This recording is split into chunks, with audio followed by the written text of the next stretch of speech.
So obviously FA Cup this weekend to departure from the league, but how's everything been in training? Yeah, good. Decent week going into this game, so looking forward to it. As I said, a little bit of not a distraction. I don't think that's the right word, but certainly a deviation or something like that from us. What we know has been a difficult league campaign, and hopefully a different competition that can bring a lot of joy and memories to clubs and the fans. It'd be great if we could start a journey off in that competition. I think the deviation, the word you use, good or bad deviation on your part? I think at the minute we'd have to say it's good. There's no, again, I'm not going to try and kid anybody.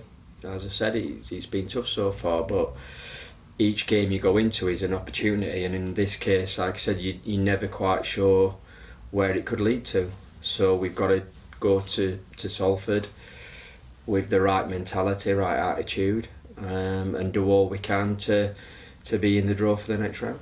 I guess it can go either way, but if you have a cup run, it can start some motivation.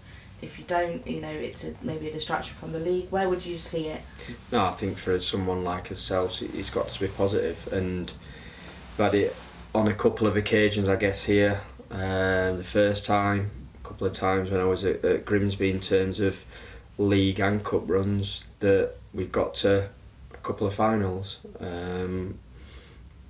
I just think it adds to competition, it adds to a feel-good factor. Yes, it's more games potentially, but I think from that point of view, for us, that will be fine. If it was happened sort of here and now, we'd welcome those extra games. So that's what we'll be looking to do.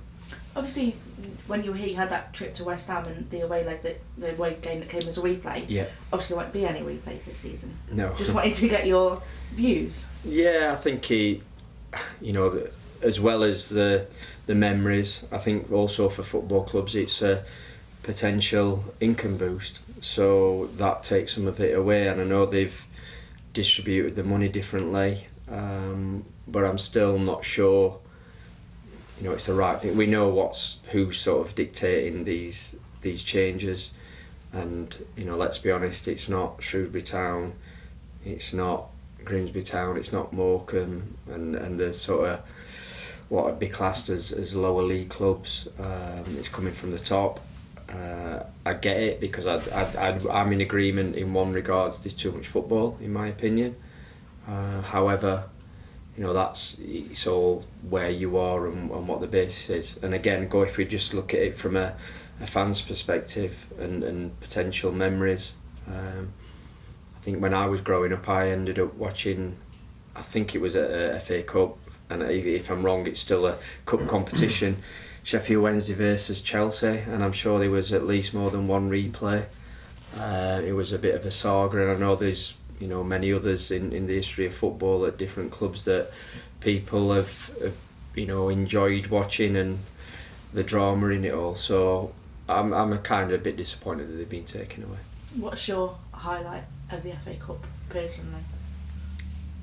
I guess I always split it in two in terms of playing at Anfield, and although we lost the game 3-0 first half, we were 0-0. We hit the crossbar. Second half, I think I had a foul on me and player got sent off.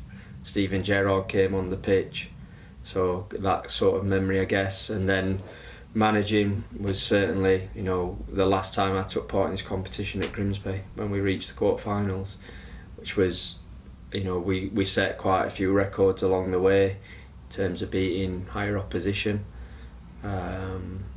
beating Luton, who got promoted that year in a replay, and then going to Southampton. But even as first round draw, we got Plymouth at home, which at the time was the highest ranked team.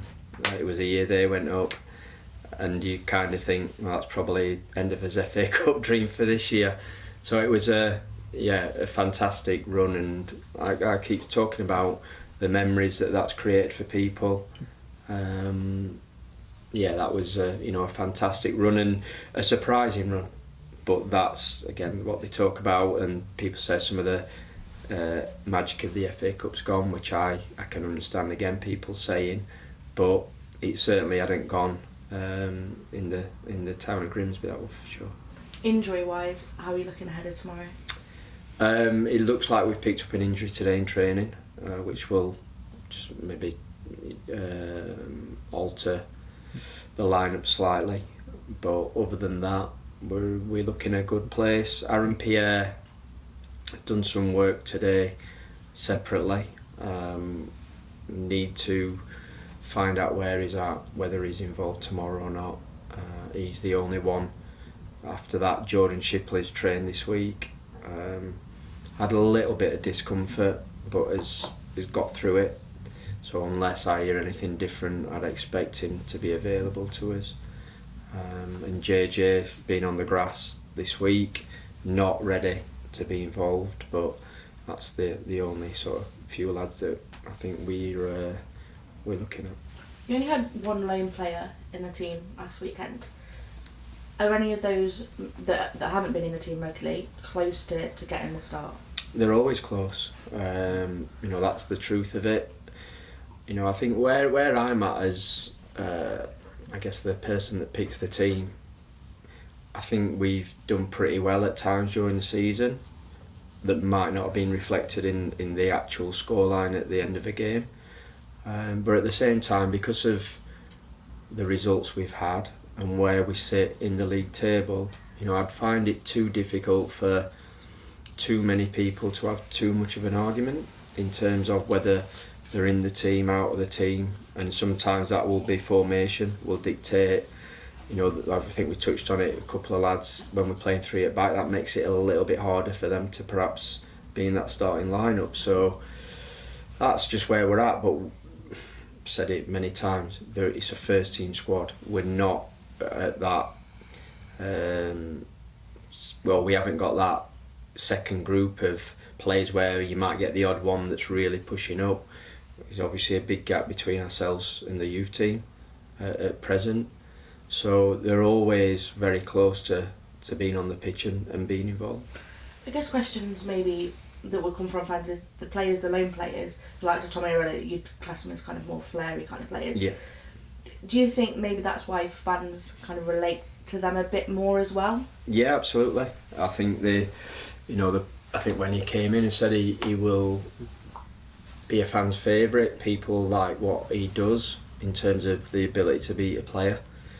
I'm not going to be too critical sort of publicly, but I think there's things that I see as, again, someone that works with him every day on the training pitch that can look at what's being produced in games, etc. And you can always find an argument and a reason to, the fact that he hasn't played every game, for example. It doesn't mean I don't rate Tommy, certainly, and he's just one example of it. As I said, overall, I think whether they're loan players or they're our own players, you're looking for more from everyone, and that's hard when you're in a team that are finding it difficult to get the results, whether that's through our own sort of deficiencies in terms of making mistakes, that final shot at goal and missing chances, or whether it's other external reasons that we've discussed. But ultimately we've got to find a way, and sometimes one thing I'm absolutely convinced about is if you put all your best players on the pitch, you don't have the best team. That is 100%, I guarantee that. So it's about trying to get the right blend, and also, as I said, it's a squad game. Sometimes it's lads that start, might do the hard yards, people come on looking to make a difference, or vice versa. So that's what, where we're at as a group. And ultimately lads have to really make it difficult to be left out by their own performances within a team. Just finally then, Salford, how much do you know about them going into the game? How much can you see? Yeah, I know quite a bit. I think they've changed it a little bit this season. I can remember watching them earlier on and early season against MK Dons. It was on TV, and listened to Carl's interview and talking about how they're just trying to change the way they play a little bit. obviously done as much, if not even more, watching of them, because we've had a free week. Went up to Fleetwood the other night and watched them live. That's all great. At the same time, I've got no idea what lineup Carl will go with because he keeps changing it, tweaking the formation a little bit as well. He's talked about, you know, some lads maybe, I think, carrying injury or not being able to play all the games.